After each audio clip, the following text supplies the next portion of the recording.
자, 오늘은 사무엘상 23장 16절에서 17절 말씀을 가지고 어려움에 처한 자에게 힘이 되는 말이라는 제목으로 말씀을 나누도록 하겠습니다. 여러분 주위에 어려운 분이 생겼습니다. 어려운 일을 당합니다. 그때 여러분들은 어떤 말 해주고 싶어요? 근데 사람이라는 게요, 참 못된 게 사돈이 땅을 사면 배 아프다 그러거든. 배 아프다 그래. 남이 잘 되면 배 아파하고. 그런데 희한한 게 남이 안 되면 왠지 기분이 좋아. 이게 사람 마음이에요. 저는 안 그래요. 저는 안 그래요. 저는 다 여러분들이 잘 되셔야 돼. 여러분, 어려움에 처해 있는 사람들에게 가서 어떤 말을 해줘야 될까? 제가 벌써 그게 18년, 횟수로 한 19년 정도 됐나 봐요. 제가, 여러분 잘 아시죠? 오래되신 분들은. 제가 우리 교회 첫 출근을 무슨 차로 출근을 했어요? 컨버터블 외제차 오픈카를 타고 탁 출근을 했어. 난리가 났어요. 난리가 교회에서 수덕수덕. 그런데 그게 1년도 안 돼가지고 뭐가 덮쳤죠? 큰 나무가 그냥 정확하게 지붕 중앙을 탁 쳐가지고 폐차를 시켜버렸어. 여러분들이 보는, 저는요 그게 기도 응답이었고, 여러분들이 보는 입장에서는 모르니까 어떤 소문이 퍼졌냐면, 저 강도사님이었어요 그때. 저 강도사님 분명히 죄를 저지른 게 있을 거야. 그랬더니까요, 분명히 죄를 저지른 게 있어서 하나님이 심판했다는 거예요. 못됐어요. 그리고 얼마 있다가 간들 거야 다 그래. 근데 제가 몇 년 있었어요 여기 지금. 횟수로 18년, 19년 있는 거예요. 또 이 말을 잘해야 되는 게, 또 말 잘하자면, 이제 잘 사시던 분이 사업을 하다가 홀딱 망했네. 홀딱 망했어. 그런데 그 자제분이 청년부에 정말 열심히 나왔어요. 그런데 여기 교회 이 길 있잖아요. 여기 외길이요. 거기는 또 이렇게 빠져나갈 수도 없어요. 외길에 거기서 딱 만났어 어떤 분을. 그럼 모르는 척 해야지. 근데 어떻게 얘기했는지 아세요? 그 청년한테, 야, 니네 집 꼴딱 망해서 어떡하냐, 내가 기도해 줄게, 그러는 거예요. 그러면 그 청년이 그걸 듣고 기분 좋겠어요? 그 이후로부터 우리 교회 안 나오셔요. 그러니까 어려움에 당할 때 우리는 정말 말을 잘해야 돼요. 여러분, 욥을 보시길 바랍니다. 욥이 고난을 받고 있었을 때에 굉장히 큰 고난이죠. 와이프는 도망가고 자식들은 다 죽고 있는 재산 다 탕제를 했잖아요. 그리고 자기는 지금 피부병이 걸려가지고 벽돌로 자기 몸을 긁듯이 막 긁어요. 피가 납니다. 굉장히 괴로운 거예요. 마음도 괴롭고 육신도 괴롭습니다. 너무나 아파요. 근데 친구 3명이 찾아와서 뭐라고 얘기합니까? 네가 하나님께 범죄했기 때문에 너 이렇게 당하는 거야. 정죄합니다. 정죄를 해요. 여러분, 어려움에 처한 게 내가 죄를 져서 어려움에 처한 게 아니라니까요. 그거 샤머니즘적인 생각인 거예요, 여러분. 그런데 우리가 그런 생각들이 다 가지고 있어요. 저 사람이 어려움에 처해 있어. 저 사람이 물질로 어려움에 처해 있어. 저 사람이 사람 관계로 어려움에 처해 있어. 그러면 늘 생각하는 게 저 사람이 뭔가 죄를 저졌기 때문에 저렇게 벌 받고 있다고 생각을 하고 있는 거예요. 여러분, 이건 버리셔야 되는 거예요. 이런 말 절대 하면 안 된다는 거예요. 여러분, 오늘 이 본문에도 다윗은요 큰 어려움을 당하고 있습니다. 사울이 자신을 죽이고자 암살단을 조직해 놓고 지금 따라오는 상황이에요. 사울이 진두지휘하면서 오늘 다윗을 죽여버리자. 만나면 바로 죽여버리자. 그런데 이것이 다윗이 몇 번째냐면요, 7번째. 7번째 도피처인 이 십황무지 숲에 숨어 있어요. 여러분, 사람이요 한 번도 어려움을 당하는 거 쉬운 게 아니거든요. 그런데 벌써 7번의 같은 문제를 가지고 지금 계속 어려움을 당하고 있는 거예요. 그러면 보통 사람들 같으면요 체념해버려. 아유, 될 대로 되라. 지치는 거예요. 포기하는 거예요. 여러분들에게 만약에 7번의 같은 문제가 계속 여러분들에게 주어집니다. 이걸 넘겨버리면 또 같은 더 큰 게 또 오고 또 오고 또 오는 거예요. 그러면 될 때라 되라는 식으로 해버린단 말이죠. 지금 다윗이 지금 그 마음을 갖고 있습니다. 아니 왜 내가 이런 도망자 신세를 져야 되고 그래 잡히면 죽음의 신세가 되는 거냐 하면서 늘 그런 생각을 하죠. 어려움에 처해 있습니다. 아 이거 어떻게 해야 되나. 그나마 다윗이었으니까 그걸 버티죠.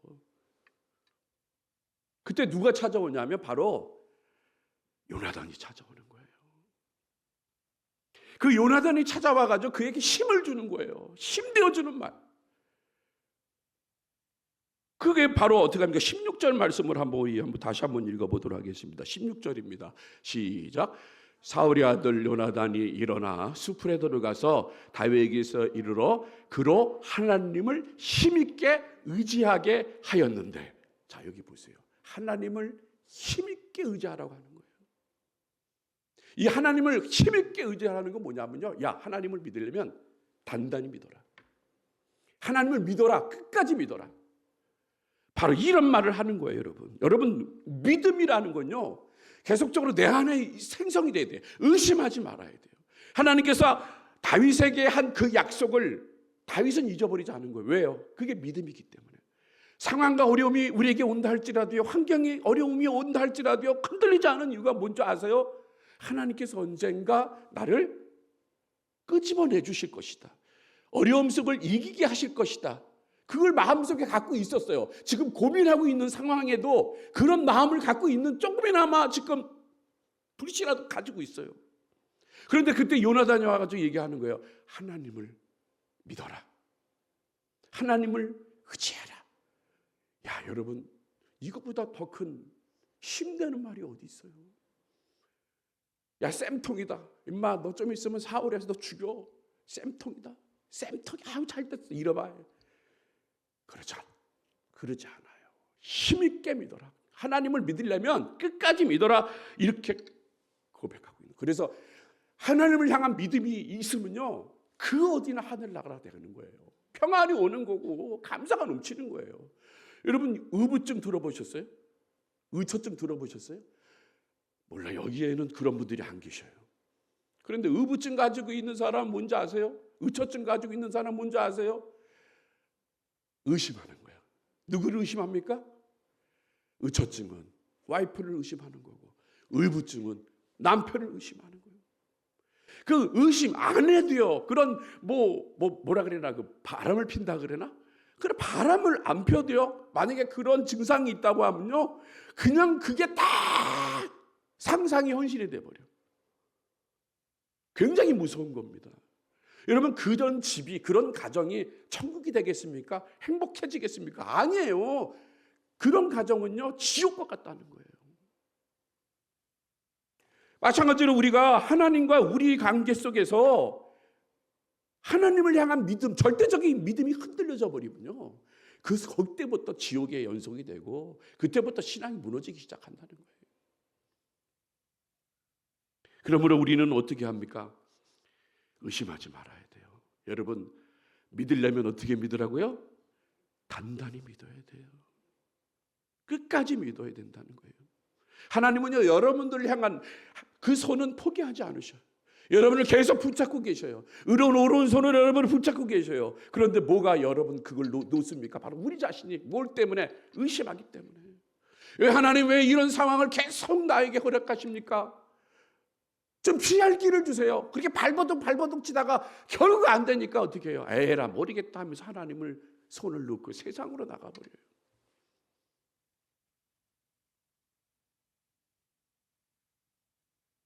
그러므로 하나님을 향한 그런 근본적인 그런 믿음 우리는 붙잡아야 돼요. 흔들리지 말아야 한다는 것입니다. 그러면서 사람에게 가장 중요한 것은 하나님에 대한 믿음을 가지는 건데요. 특별히 하나님을 힘있게 의지하려면요. 두 가지 사실을 분명히 알아야 한다는 거예요. 그 첫 번째가 먼저 우리가 무능한 존재임을 알아야 되는 거예요. 우리가 유능한 존재다. 나는 많이 배웠고 나는 돈이 많고 나는 똑똑하기 때문에 여러분 그런 사람들한테 복음 전하는 게 가장 어려운 거예요.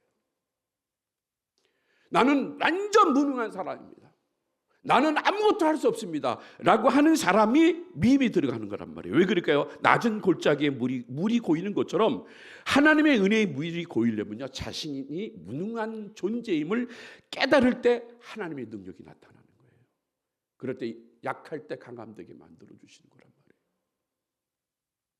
두 번째 원리는 뭔지 아세요? 반대되는 말이지만 우리가 하나님 안에 있으면 그 가능성이 무한하다는 거예요. 우리의 겉모습은요, 질그릇처럼 별 볼 일 없습니다. 그런데 여러분한테 질문 던질게요. 여러분, 질그릇 안에 있는 금덩이가 중요합니까? 아니면 금그릇 안에 있는 돌덩이가 중요합니까? 네? 그렇죠. 그 안에 뭐가 있어야 돼? 금이 있어야죠. 금그릇 겉에만 번지르한데 그 속에 돌만 있어봐요. 여러분의 존재가 바로 그래요. 겉모습은 질그릇과 같은 것이지만 그러나 그 안에는 뭐가 돼 있어요? 하나님이 계시는 거예요. 그 하나님이 계시기 때문에 우리는 그런 믿음을 가지고 나가는 거란 말이에요. 그러니까 자신감 있게 어깨 피고 나가야 돼. 힘들고 어려울 때일수록 자신감 있게 어깨 피고 나가야 되는 거란 말이에요. 그럴 때 하나님께서 여러분들에게 회복의 역사를 주시는 거고 여러분들에게 능력을 부어주셔서 환경과 상황을, 어려운 환경과 상황을 이기게 하신다는 것입니다. 바로 요나단은 다윗을 찾아와서 그렇게 얘기하는 거예요. 하나님을 힘있게 의지해라. 하나님을 끝까지 잘 믿어라. 이렇게 말하고 있는 거예요. 그러면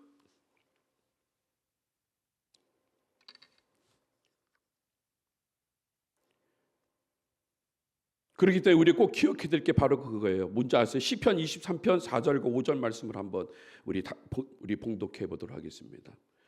시작. 내가 사망의 음침한 골짜기로 다닐지라도 해를 두려워하지 않을 것은 주께서 나와 함께 하심이라. 주의 지팡이와 막대기가 나를 안위하시나이다. 주께서 내 원수의 목전에서 내게 상을 베푸시고 기름으로 내 머리를 바르셨으니 내 잔이 넘치나이다. 하나님을 믿으면 바로 이런 마음이 생기는 거예요. 그래서 그때 하나님을 의지하고 하나님을 믿었더니 다윗의 인생의 모토가 바로 이것이 됐다는 거예요. 하나님을 의지하니까 사망의 음침한 골짜기를 걸어도 내가 이겨낼 수 있다. 그런 믿음을 가지고 나갔다는 거란 말입니다. 그 이제 요나단이 다윗에게 두 번째 힘이 되는 말을 합니다. 본문 우리 17절 말씀 우리 봉독해 보도록 하겠습니다. 시작. 곧 요나단이 그에게 이르기를 두려워 말라. 내 붙인 사울의 손이 내게 미치지 못할 것이요 너는 이스라엘 왕이 되고 나는 네 다음에 될 것을 네 붙인 사울도 안다 하니라. 자, 여러분 다윗의 도피 행동 중에 가장 큰 위험에 처하게 됩니다. 그런 위험에 처해 있을 때 뭐라고 얘기합니까? 두려워 말라라고 얘기하는 거예요. 두려워 말라. 왜 두려워하느냐? 아무것도 염려하지 말고 아무것도 두려워하지 말라고 지금 다윗이 와서 얘기하는 겁니다. 그런데 왜 두려워하지 말라는 마음을 갖고 있었을 때 이제 어떤 사건이 벌어졌냐면요. 10거민들, 그 10항무지에 사는 10거민들, 거기에 사는 사람들이 사울에게 고자질을 합니다. 지금 여기에 숨어 있다고. 그래서 결국 사울의 손에 잡히게 됩니다. 그렇게 위급한 순간에 하나님이 어떻게 역사하시냐면요. 우리 사무엘상 23장 27절 말씀 우리 한번 보도록 하겠습니다. 시작. 사자가 사울에게 와서 가로되 급히 오소서 블레셋 사람이 땅을 침노하나이다. 자, 어떤 일이 벌어졌냐 하면요. 다윗을 잡는 게 우선순위가 아니라 이제 블레셋이 사람들을 데리고 와가지고 지금 이스라엘을 침략했다, 그 전쟁을 벌였다, 이렇게 사건이 전개가 됩니다. 그러면 여러분 사울의 입장에서는 어떡합니까?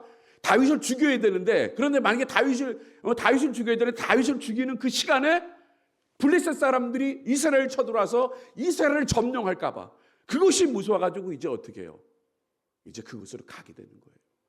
그러니까 우리가 두려워하지 않는 이유는 뭐냐면요, 하나님께서 우리들에게 피할 길을 주신다는 얘기예요. 그것이 바로 28절에 나오고 있습니다. 우리 28절 말씀을 봉독하겠습니다. 시작. 이에 사울이 다윗 쫓기를 그치고 돌아와서 블레셋 사람을 치러 갔으므로 그곳을 셀라 하마누곳이라 칭하니라. 다윗이 쫓는 것을 그치고 돌아갔다는 거예요. 그래서 그곳을 셀라 하마누곳이다라고 지명을 붙였어요. 근데 그곳 이 셀라 하마누곳이라는 말이요, 어떤 말이냐면요, 분리하는 바위 그리고 피난 바위라는 뜻입니다. 하나님이 피할 길을 내신 것이에요. 사울을 다른 쪽 바위로 밀어내신 거란 말이에요. 더 문제를 가지고 큰 문제가 있지만, 그러나 이 큰 문제를 사울 입장에서 더 크게 그 블레셋 사람들이 쳐들어와서 만들어 그 더 큰 문제, 더 큰 돌덩이로 만들어 가지고 내보냈다는 거예요. 그래서 그곳 이름을 어떻게 합니까? 셀라 하마누곳이에요. 그러면 우리가 인생을 살면서 중요한 게 뭐냐는지 아세요? 한쪽 창문이 닫혀 있으면요, 그 창문 바라보지 마세요. 왜? 하나님은 다른 창문을 열게 하신다는 거예요. 그게 우리 삶 속에서 중요한 얘기입니다. 세상 사람들은요, 동서남북 사방만을 바라보지만 성도들에게는요, 방향이 하나 더 있어요. 어디예요? 그렇죠, 하늘이 있는 거예요. 여러분, 극복한다는 말이 있어요. 이걸 내가 극복해야 된다. 근데 이 극복한다는 말은 영어로 뭐냐면 overcome이라고 그래요. 이 over는 하늘 이 위에 있는 것, 그리고 come은 뭐냐면 온다는 얘기예요. 즉 극복할 수 있는 힘을 어디서 본다고요? 하늘에서 오는 거예요. 고린도전서 10장 13절 말씀을 우리 한번 봉독해 보겠습니다. 시작. 사람이 감당할 시험 밖에는 너희에게 당한 것이 없나니 오직 하나님은 미쁘사 너희가 감당치 못할 시험 당함을 허락지 아니하시고 시험 당할 즈음에 또한 피할 길을 내사 너희로 능히 감당하게 하시느니라. 피할 길을 주시는 거란 말이에요. 그러므로 우리는요, 하나님을 붙들어야 된다는 거예요. 하나님을 붙들면요, 아무리 힘든 상황에서도 하늘문을 열어주시고 응답하신 하나님의 기적을 보게 된다는 거예요. 그래서 요나단이 다윗께 두려워하지 말라고 말하고 있는 거란 말이에요. 이제 요나단은 세 번째 힘이 되는 말을 해줍니다. 본문 17절 이제 후반부의 말씀인데요, 우리 후반부 말씀을 한번 읽어볼게요. 시작. 너는 이스라엘의 왕이 되고 나는 네 다음에 될 것을 내 붙인 사울도 안다 하니라. 자, 여기 보니까 뭐라고 얘기합니까? 너는 왕이 될 것이다. 누가? 다윗은. 너가 이런 어려움을 좀 이겨내면 너는 왕이 될 것이다. 그걸 누가 안다고요? 사울도 안다는 거예요. 그러니까 이 말은 뭐냐 하면요, 소망을 허락해 주는 거예요. 소망을. 그러니까 여러분들 주위에 어려움에 처해 있는 분이 있으면요, 좀 제발 소망을 주셔요. 어떻게? 이거 잘 헤쳐나면 너 잘 될 거다. 네가 지금 시험 당하자고 있지 않냐? 그러나 시험 당하지 않게 이걸 이겨내고 견디면 너는 결국 잘 될 것이다. 이렇게 우리가 얘기를 해줘야 되는 거예요. 그게 우리 성도들의 모습이 되어야 된다는 거예요.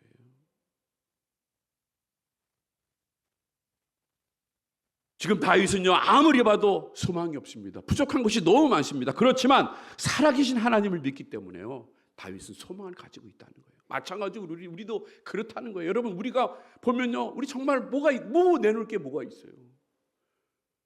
그런데 하나님께 우리가 소망을 둬야 된다는 거예요. 왜? 하나님께 소망을 두는 자에게 하나님은요, 실망시키지 않는다는 거예요. 왜 그럴까? 내일은 우리도 다윗보다 더 복된 존재가 될 수 있다는 그런 넘치는 소망이 내 안에 있기 때문에 내 입에 뱉은 대로, 내 믿음의 고백대로 된다는 이 사실을 여러분 기억하시기를 바랍니다. 그러므로 우리 소망을 가져야 된다는 거예요. 그런데 소망을 바라보는 자는요, 한 가지 하지 말아야 할 법칙이 있어요. 그게 뭔지 아세요? 절대 사람에게 소망을 두면 안 된다는 거예요. 우리가 여기서 다 넘어져 버려요. 저 사람이 나한테 뭘 해줄 거야? 여러분, 이건 내려놔야 돼요. 사람에게 소망을 두는 사람들 중에 어려움에 처하면 어떤 말들을 한 줄 아세요? 야, 진짜 형제도 소용없고 친척도 소용없고 자식 놈의 새끼들도 소용없고 야, 교회도 소용없어. 저 장로님, 권사님 소용없어. 막 이렇게 얘기를 해요. 막 내 주위에 있는 주위에 있는 분들에게 왜 나를 안 도와주냐? 소용없어. 어떻게 저럴 수가 있어? 그렇게 우리가 얘기를 해요. 근데 여기서 우리가 기억해야 될 게 뭔지 아세요? 나를 실망시킨 남이 문제입니까? 아니에요. 오히려 남을 이용하려는 대상으로 내가 생각하고 있기 때문에 그런 말들이 나오는 거예요. 내가 다른 사람들의 이용을 당하는 마음을 갖고 있어야 되는 거예요, 여러분. 내가 다른 사람의 소용 있는 사람이 돼야 되는 거예요. 저 사람이 나의 인생에서 소용 있는 사람이 되는 게 아니라 내가 그 사람에게 소용 있는 사람이 돼야지, 이런 말들이 안 나온단 말이에요. 그런데 우리가 이런 말들을 막 튀어나오는 이유가 뭔지 아세요? 그 사람에게 소망을 두고 있기 때문에. 그 사람에게 뭔가 기대를 하고 있기 때문에 그 말이 하는 거야. 아, 진짜 소용없어. 이 교회를 내가 100년을 다니고 몇십 년을 다니도 소용이 없어. 그거는 교회를 이용해 먹으려고 그러는 거란 말이에요. 여러분, 교회는 이용의 대상이 아니에요. 여러분, 하나님은 이용의 대상이 아닌 거예요. 하나님은 믿음의 대상인 거예요.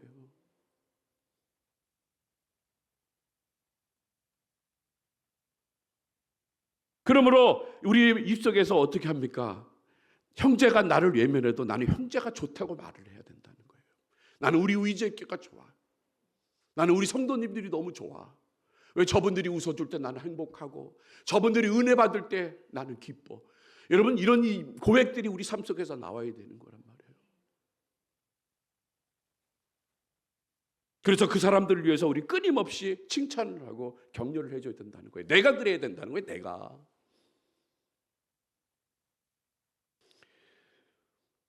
여러분, 남편이 부끄러운 모습을 가지고 있어도요, 깊은 기도 제목은 목회자들에게 얘기하면 돼요. 근데 성도들 앞에서 우리 이 윈수 같은 남편 때문에 내가 미쳐버리겠어. 여러분, 절대 그러지 마세요. 남자들도 마찬가지예요. 가정에 문제가 있으면요, 목사님하고 얘기를 하면 돼. 기도해달라고. 근데 성도들 앞에서 막 침이 튀어가면서 부인 욕도 하고 남편 욕도 하고 교회 욕도 하고, 그러지 말라고요.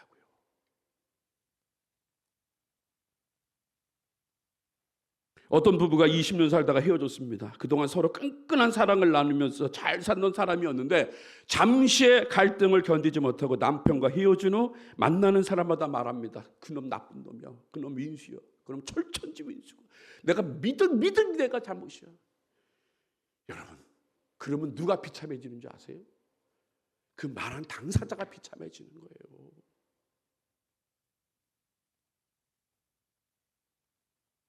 그러므로 우리는 어떻게 합니까? 사람에게 소망을 두지 말아야 돼요. 또 사람에게 소망을 두지 말아야 되는 같은 이유가 또 있는데 그게 뭔지 아세요? 사람에게 한 가지 허물만 나오면요, 그걸로 완전히 그 사람을 매장시켜버려요. 얼마 전에 한 여자 연예인이 자살로 자신의 삶을 마감했습니다. 저는 그 연기자를 봤을 때 참 연기를 잘해요. 특히 어렸을 때. 그래서 그 어렸을 때 나온 그 영화가 하나 있는데 저는 그 영화를 한 20번은 더 본 것 같아. 진짜 많이 봤어요. 그런데 그 연예인이 잠시의 실수로 음주운전을 하다가 사고가 났네. 평소에는 잘했는데 음주운전을 하다 사고를 냈어, 그 연예인이. 근데 사고를 냈는데 매스컴에서 완전 마녀사냥을 통해 결국 아무것도 못하게 만들어요. 팔다리를 다 자르고 만들어요. 아무것도 못하니까 결국 스스로 목숨을 끊었어요. 이게 사람이 무서운 게 뭔지 아세요? 99가지 일을 다 잘해도 한 가지만 못하면 그 한 가지를 가지고 계속 찝어댄다 그래야 되나요? 계속 말을 하게 하는 거예요. 그러니까 여러분, 우리 교회 다니는 사람들만큼은 좀 여유가 있어야 돼요. 저 사람이 뭔 사정이 있겠지. 저 사람도 사람이거든. 사람이기 때문에 실수할 수가 있는 거야 하면서 실수를 덮어줄 수 있어야 되는데, 그런데 같이 똑같이 하고 있어요. 그러면 과연 세상 사람들과 우리하고 뭔 차이가 있어요? 그렇기 때문에 우리가 사람에게 소망을 두지 말라는 게 바로 이런 부분이란 말이에요. 잘 관계를 유지하다가도 한 번 말 잘못해가지고 삐끗해버리면 그냥 삐져버려가지고 말도 안 하고 예배 시간도 바꿔버리고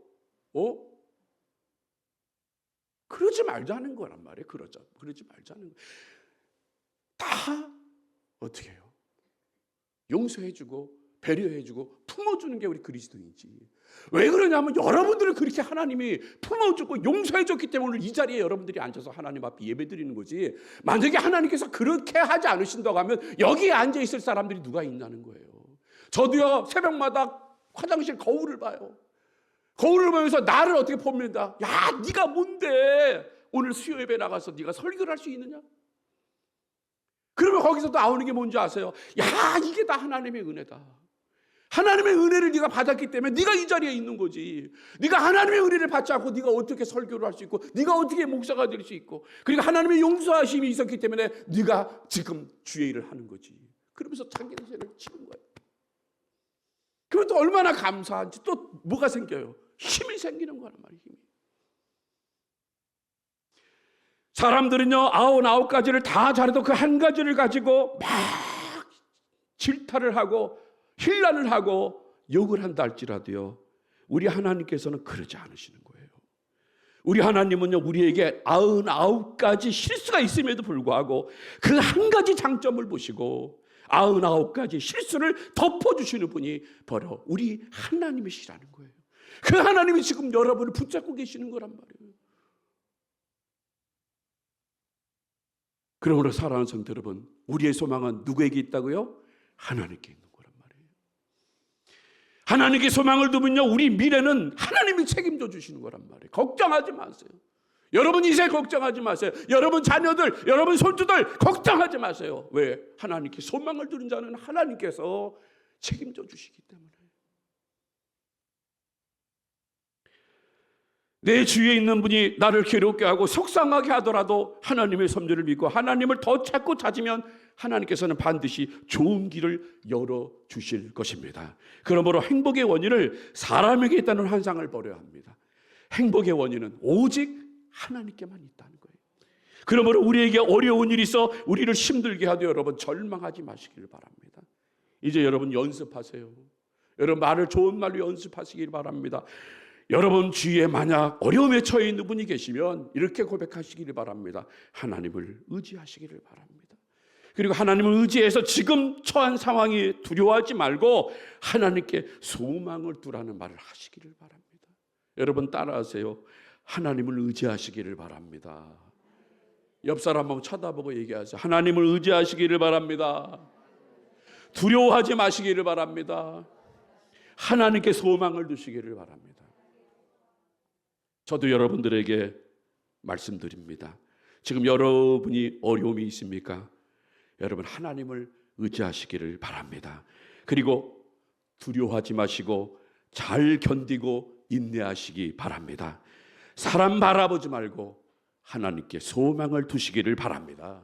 그럼 반드시 하나님의 도와주시는 그 영광이 기다리고 있음을 여러분 믿으시기를 바랍니다. 그래서 더욱더 하나님 앞에 충성을 신할 수 있는 저와 여러분들이 되시기를 주님의 이름으로 축복합니다.